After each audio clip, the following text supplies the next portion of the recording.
Hope you will be fine. This is Engineer Faisal Ijaz.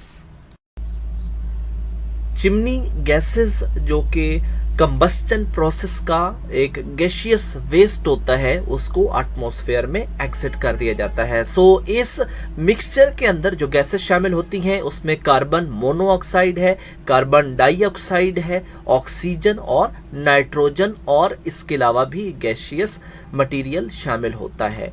सो अगर हम draft की बात करें तो ये एक प्रेशर है, यानी वो प्रेशर जो कि रिक्वायर्ड होता है एयर को फर्नेस के अंदर एंटर करने के लिए और जो फ्लू गैसेस यानी कंबस्टन प्रोसेस का वेस्ट होता है उसको रिमूव करने के लिए।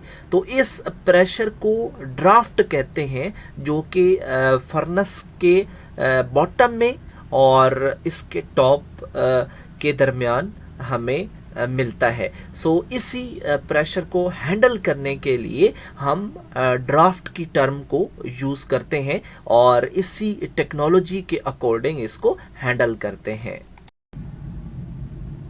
How to measure that pressure, यानी जो दो पॉइंट्स पे हमने प्रेशर की बात की फर्नेस के इनलेट और आउटलेट पे, तो इस प्रेशर को कैसे मेजर किया जाता है? इस प्रेशर को यू ट्यूब गेज एक वाटर गेज है जिसके ज़रिए मेजर किया जाता है और उस के अंदर जो रीडिंग्स हैं वो मिलीमीटर्स में आती हैं, यानी वाटर की जो हाइट होती है उसके अगेंस्ट इस प्रेशर को मेजर किया जाता है। सो ये प्रेशर जो फर्नेस यानी जो चैम्बर होता है जिसके अंदर कंबस्टन हो रही होती है उसके अंदर और जो चिमनी जहाँ से वो जो उसका वेस्ट है वो एग्जिट हो रहा है उसके दरमियान जो भी प्रेशर डेवलप होता है तो उसको इस गेज के ज़रिए मेजर कर लिया जाता है। सो ये जो प्रेशर या ड्राफ्ट है इसकी दो टाइप्स हैं, एक को नेचुरल ड्राफ्ट और दूसरे को मैकेनिकल ड्राफ्ट या आर्टिफिशियल ड्राफ्ट कहते हैं।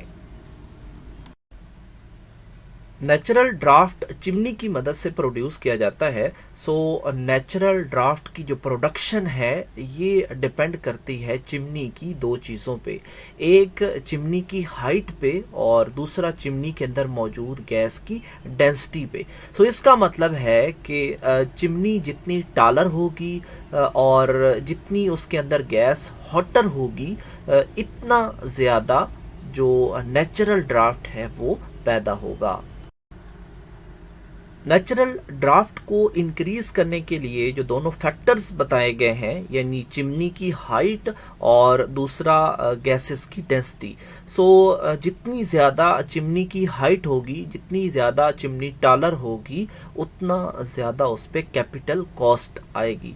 सो इसके अलावा दूसरा जो ऑप्शन है ये रीज़नेबल ऑप्शन है कॉस्टली, लेकिन इसका बेनिफिट ये है कि उस हीट की मदद से हम जो है उसको किसी और पर्पस के लिए भी यूज़ कर सकते हैं, यानी जब वो गैसेस एग्जिट होने लगेंगी तो हम उनकी हीट रिकवर करके स्टीम के लिए भी इस्तेमाल कर सकते हैं। सो दोनों ऑप्शन कॉस्टली हैं, लेकिन जो सेकंड ऑप्शन है हॉट गैसेस वाला उसको जो है अडॉप्ट किया जा सकता है।